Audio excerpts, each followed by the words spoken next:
होते हैं। इसलिए बड़े सावधानी के साथ परमात्मा का आश्रय होना चाहिए। भगवान शिव ने मन वचन कर्म से 9 दिन कथा सुनी तो भगवान शिव की जय जयकार हुई। बाबा को लगा कि कथा का परिणाम तो दर्शन है, हमने 9 दिन कथा सुनी तो हमें राम जी का दर्शन होना चाहिए। उसी समय भगवान हे खगमृग हे मधुकर श्रेणी ऐसा विलाप करते हुए चले जा रहे थे। दोनों की विपरीत स्थिति थी।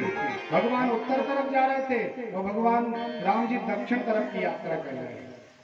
तो मिलन तो संभव नहीं है, एक जा रहा है दक्षिण तो एक उत्तर जा रहा है।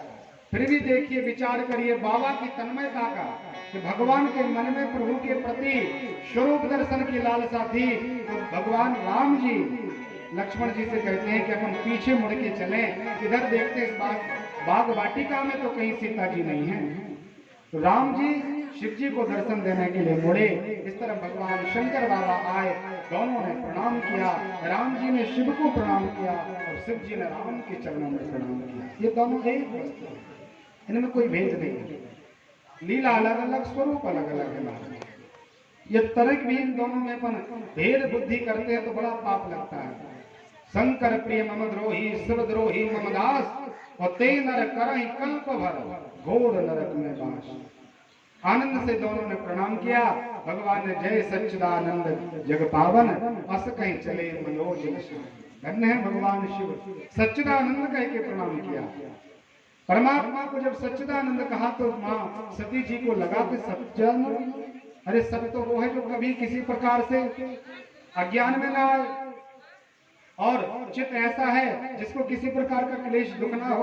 और आनंद का सिंधु आज रो रहा है कि हमारी सीता कहाँ चली गई, रो करके भगवान विलाप कर रहे हैं।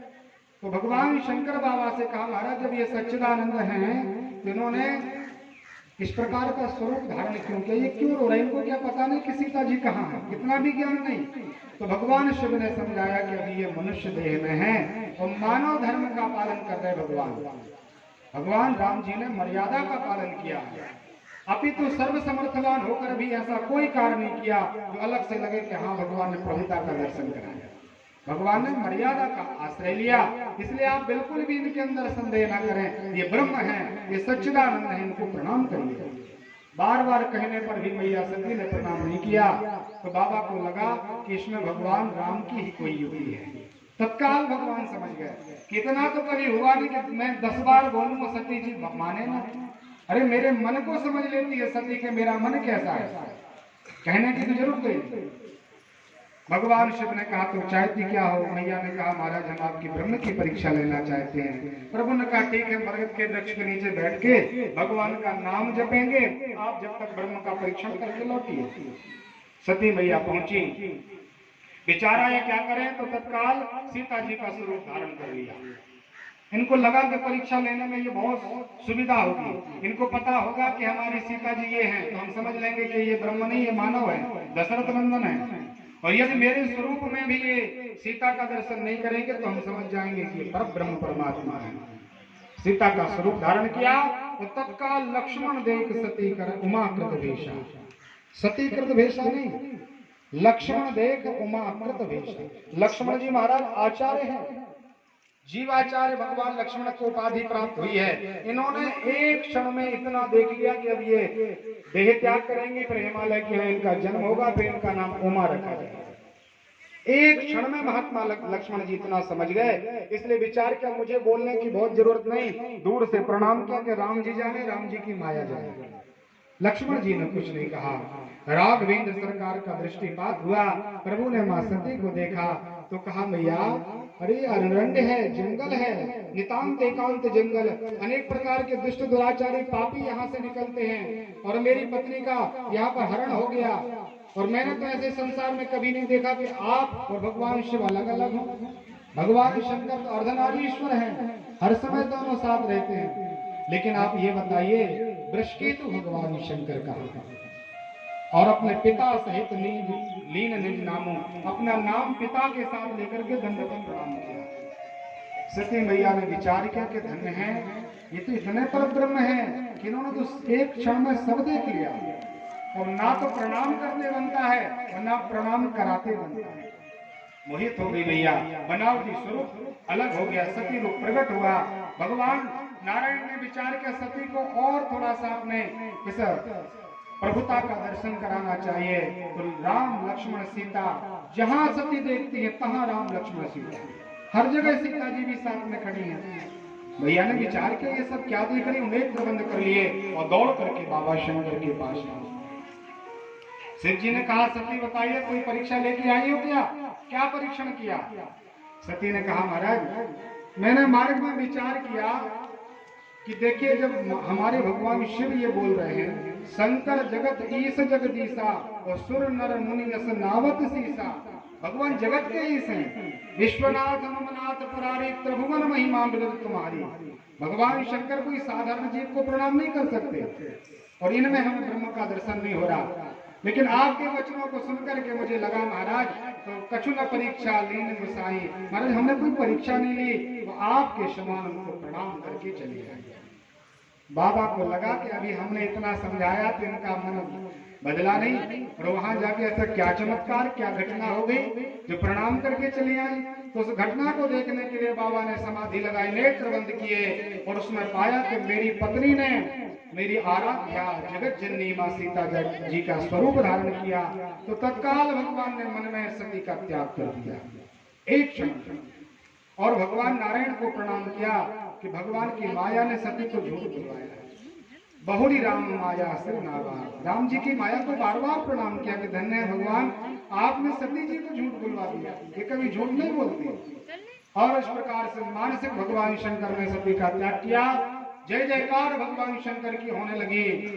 अनेक प्रकार के देवताओं ने भगवान का स्वागत किया। तो माँ ने विचार किया कि बाबा ने कोई बड़ी भारी प्रतिज्ञा करी। मन में उन्होंने भी देखा जगत जननी है, ध्यान में पाया कि बाबा ने तो मेरा तिरस्कार कर दिया। तो भगवान शिव को प्रणाम नहीं किया, शिव जी से प्रार्थना नहीं की, अब सीधा राम जी के चरणों में प्रणतिपात किया। जो प्रभु दीन दयाल कहावा, हे नारायण यदि आपका नाम दीन बंधु कृपा सिंधु है तो आप ऐसी कृपा कीजिए कि बहुत जल्दी हमें कोई कष्ट ना हो और आपका अपराध करने वाला हमारा ये शरीर तत्काल मृत्यु को प्राप्त हो जाए, छूट जाए, ऐसी नारायण कृपा करें। वह समय आया, दक्ष ने यज्ञ की रचना की, सुंदर आयोजन हुआ, भगवान शिव को बुलाया नहीं। कैलाश पर्वत से अनेक प्रकार के रथ वहां से निकलने लगे। मैया को समाचार हुआ कि मेरे पिताजी ने दिव्य एक सुंदर यज्ञ का आयोजन किया, मुझे बुलाए नहीं। मां सती बाबा के पास पहुंचे, भगवान का पूजन किया और भगवान शिव जी ने शंकर सहज स्वरूप संभारा। भगवान ने सहज स्वरूप संभारा और लगी समाधि अखंड ले पाया।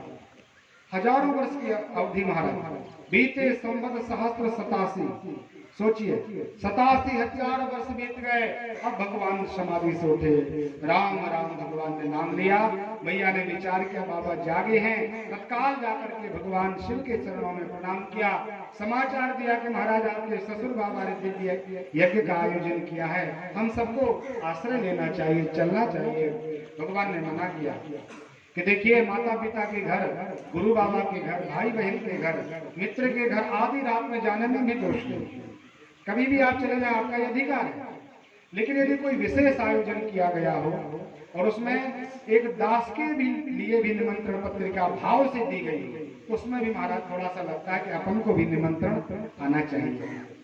नहीं मिला अपन नहीं चलेंगे, भगवान ने बिल्कुल मना किया। बार बार सती ने आग्रह किया, दुराग्रह होगा तो शिव को लगा कि यहाँ रहते हुए सती देह त्याग दें और वहां जाने में तो देह छूटना ही है, इसलिए भगवान ने सती के लिए आदेश दिया। अपने शिव गणों के लिए परमात्मा ने आदेश प्रदान किया, सबसे कहा कि यथा योग्य अपनी मां की रक्षा करना, यदि कुछ ऊंच नीच हो जाए तो थोड़ा मुझे भी बता देना। बाबा सब देख रहे हैं कि आगे क्या होने वाला है। दक्ष प्रजापति ने वहां आदेश कर दिया कि एक तो शिव और सती आएंगे नहीं, यदि दोनों में से कोई भी आ जाए तो कोई उनको राम राम नहीं कहेगा, कोई प्रणाम नहीं करेगा, कोई स्वागत नहीं होगा, जो बोलता हुआ पाया जाएगा उसको मैं मृत्यु दंड प्रदान कर दूंगा, ऐसा आदेश हो गया। सती मैया पहुंची, देखा अनेक प्रकार का सुंदर वैभव है, मणि माणिक आदि लगे हुए हैं। भगनी मिली बहुत मुस्कुराता, जो बहनें थी कुछ मुस्कुरा करके कुछ ऐसा इशारा करके वहां से चली गई। मैया ने देखा कि मेरी दुख में पड़ी हुई बेटी आ रही है, एक तो इसके घर में कोई व्यवस्था नहीं, माता पिता के लिए बहुत बड़ा अपमान तब होता है जब उसकी बेटी ससुराल में दुख में हो। किसी भी प्रकार का दुख यदि ससुराल में उसको हो जाए तो माता पिता को रहना नहीं आता। भैया ने विचार किया कि देखिए ये सती हमारी कन्या कमल लोचना कमल के समान मुख वाली थी और पर्वतों में रहने लगी। बाबा ने उसका तिरस्कार कर दिया। 87